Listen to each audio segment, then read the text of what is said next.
Bienvenidos al repaso de la lección de escuela sabática para el sábado 29 de abril del 2023 titulado La buena noticia del juicio.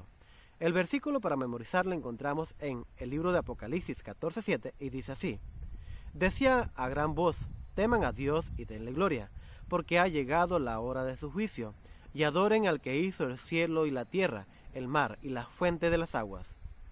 Si la Biblia alguna vez fue clara sobre algo, es que Dios es un Dios de juicio y que tarde o temprano, de una manera u otra, el juicio que tanto falta aquí y ahora va a llegar, y Dios mismo, el juez de toda la tierra, según Génesis 18:25, lo aplicará.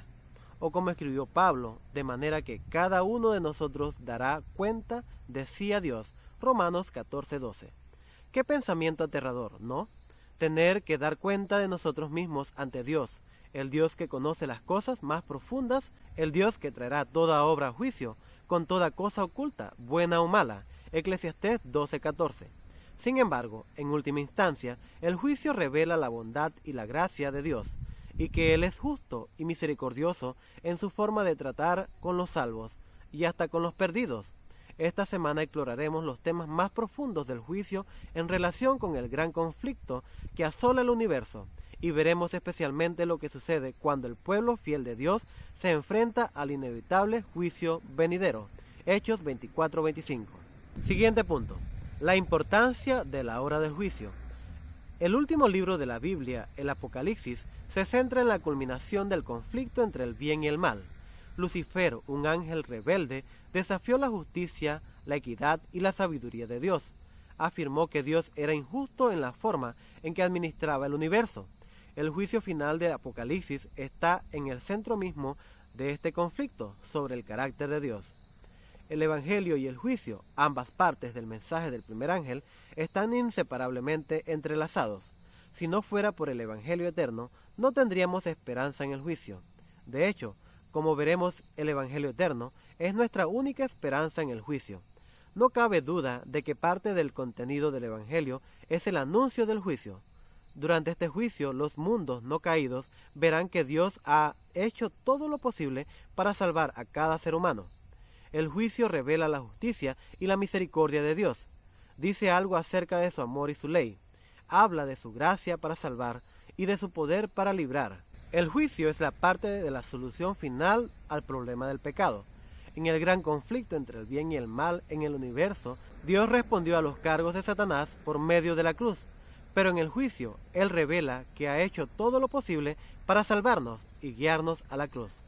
Los registros infinitos, minuciosos, exactos y detallados del cielo se abrirán. Daniel 7:10. Somos tan preciosos para Dios que todo el universo se detiene a considerar las decisiones que tomamos a la luz del llamado del Espíritu Santo y la redención que Cristo nos ofrece tan libremente en la cruz del Calvario. Siguiente punto: la misericordia y el juicio de Dios. La cruz y el juicio revelan que Dios es justo y misericordioso. La transgresión de la ley exige la muerte del pecador. La justicia declara: la paga del pecado es la muerte. La misericordia responde: el don gratuito de Dios es la vida eterna en Cristo Jesús, Señor nuestro. Romanos 6:23. Si la ley de Dios pudiera haberse cambiado o abolido, o abolirse, habría sido totalmente innecesario que Jesús muriera. La muerte de Cristo establece la naturaleza eterna de la ley, y la ley es la base del juicio. Las obras revelan nuestras decisiones y nuestra lealtad a Dios. Según Efesios 2:8 y 9, por la gracia han sido salvados por la fe, no por obras para que nadie se gloríe. Pero cuando Cristo nos salva, Él nos cambia, porque somos hechura suya, creados en Cristo Jesús para buenas obras. Efesios 2:10. Nuestras buenas obras, empoderadas por el Espíritu Santo, no nos salvan, pero testifican que nuestra fe es auténtica. El juicio final de Dios quita toda pretensión, toda hipocresía, toda falsedad, y penetra hasta el fondo de nuestro ser. Al describir nuestra posición delante de Dios en el juicio, Elena de White ofrece esta poderosa perspectiva de cómo el Evangelio y el juicio van de la mano. Siguiente punto: una escena magnífica. Los libros proféticos de Daniel y Apocalipsis son complementarios y nos señalan los acontecimientos que se desarrollan en los últimos días de la historia de la humanidad. El libro de Apocalipsis anuncia que la hora del juicio de Dios ha llegado. El libro de Daniel revela cuándo comenzó el juicio. En Daniel 7, Dios reveló la historia del mundo al profeta. Las naciones surgen y caen. Los poderes perseguidores oprimen al pueblo de Dios. Después de describir a Babilonia, Medo-Persia, Grecia, Roma, la desintegración del Imperio Romano y la persecución de la Iglesia durante los 1260 años, descritos en el texto de Daniel 7:25 y también Apocalipsis 12:14, Dios llama a la atención de Daniel un glorioso acontecimiento celestial que pondrá a todas las cosas en su sitio. La atención del profeta se dirige desde el surgimiento y la caída de las naciones y los poderes opresivos de la tierra, hasta el trono del universo y el juicio final de Dios, cuando Él corregirá todo mal y establecerá su reino eterno de justicia. Dios llevó a Daniel en visión profética desde el caos y el conflicto de la tierra hasta las glorias del santuario celestial y el trono de la Corte Suprema del universo, donde Cristo, el gobernante legítimo de este mundo, recibiría a su Padre en el reino que era legítimamente suyo. Siguiente punto, un vistazo al cielo. En Apocalipsis 4, Juan contempla una puerta abierta en el cielo y recibe esta invitación: sube acá, y te mostraré lo que ha de suceder después. Apocalipsis 4:1. Jesús invitó al apóstol a mirar a través de la puerta abierta del santuario celestial para observar escenas eternas del gran conflicto entre el bien y el mal. Nosotros también podemos mirar con Juan a través de esa puerta abierta y recibir un vistazo del plan eterno de salvación. Somos testigos de asuntos que se están decidiendo en la corte celestial. Ante nuestros ojos se desarrollan cuestiones fundamentales en el gran conflicto entre el bien y el mal. Esta es obviamente una escena del trono de Dios. El Padre se sienta en su trono, rodeado de seres celestiales. Hay truenos y relámpagos que simbolizan el juicio de Dios. También notamos en Apocalipsis 4:4 que hay 24 ancianos alrededor del trono de Dios. ¿Quiénes son estos 24 ancianos? En el antiguo Israel había 24 divisiones en el sacerdocio levítico. Estos sacerdotes representaban al pueblo ante Dios. En 1 Pedro 2:9, el apóstol declara que los creyentes del Nuevo Testamento son un linaje elegido, real sacerdocio. Estos 24 ancianos podrían tal vez representar a todos los redimidos que un día se regocijarán alrededor del trono de Dios, o tal vez representen a los que resucitaron en la resurrección de Cristo y que ascendieron al cielo con Él. Mateo 27:52, Efesios 4:7 y 8. Siguiente punto. Jesús es digno. En Apocalipsis 5:1 al 3, una vez más vemos un trono. Se menciona un libro escrito en ambos lados.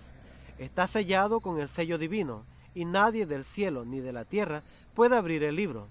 Los seres celestiales tiemblan. El asunto es grave. Ningún ser angelical puede representar a la humanidad ante el juicio final de la tierra. Juan llora porque nadie puede abrir el libro. Entonces uno de los ancianos, uno de los redimidos de la tierra, pronuncia palabras de aliento para el corazón de Juan. Jesús, el Cordero de Dios, es digno de abrir el libro. Juan contempla la respuesta final al problema del pecado en Apocalipsis 5:5. Aquí el anciano profeta contempla la única manera en que alguien puede recibir aprobación en el juicio final en el trono de Dios. Entonces uno de los ancianos me dijo: no llores, el león de la tribu de Judá, la raíz de David, ha vencido para abrir el libro. Entonces vi de pie a un cordero como si hubiera sido inmolado. Apocalipsis 5:5 y 6. Jesús, el Cordero de Dios, que ha sacrificado su vida por la salvación de toda la humanidad, toma el libro del juicio y lo abre. Todo el cielo estalla en alabanza resonante. La victoria sobre las tentaciones de Satanás, la muerte en la cruz del Calvario, la resurrección y el ministerio sumo sacerdotal ofrecen salvación para todos los que eligen por fe responder a su gracia. El juicio es una noticia increíblemente buena para el pueblo de Dios. Habla del fin del reino del pecado y la liberación del pueblo de Dios. ¿Hay algo que sea más alentador? Contempla las poderosas revelaciones que el espíritu de profecía nos da con respecto al estado del pueblo de Dios en los últimos días, en el tiempo del juicio y en el fin del mundo. Su única esperanza se cifra en la misericordia de Dios. Su única defensa será la oración. Como Josué intercedía delante del ángel, la iglesia remanente con corazón quebrantado y fe ferviente suplicará perdón y liberación por medio de Jesús, su abogado, sus miembros serán completamente conscientes del carácter pecaminoso de su vida, verán su debilidad e indignidad, y mientras se miren a sí mismos, estarán por desesperar. El tentador estará listo para acusarlos, como estaba listo para resistir a Josué. Señalará sus vestiduras sucias, su carácter deficiente, presentará su debilidad e insensatez, su pecado de ingratitud, cuán poco semejantes a Cristo son, lo cual ha deshonrado a su Redentor. Los hijos de Dios han sido muy diferentes en muchos aspectos. Satanás tiene un conocimiento exacto de los pecados que él los indujo a cometer y los presenta de la manera más exagerada, declarando: ¿no desterrará Dios a mí y a mis ángeles de su presencia, y sin embargo recompensará a aquellos que han sido culpables de los mismos pecados? Tú no puedes hacer esto con justicia, oh Señor. Tu trono no subsistirá en rectitud y en juicio. La justicia exige que se pronuncie sentencia contra ellos. Gracias por haberte quedado con nosotros hasta el final de esta lección. Te invitamos a suscribirte a nuestro canal, danos un like y comparte el enlace con tus amigos y hermanos. Que el Señor te bendiga.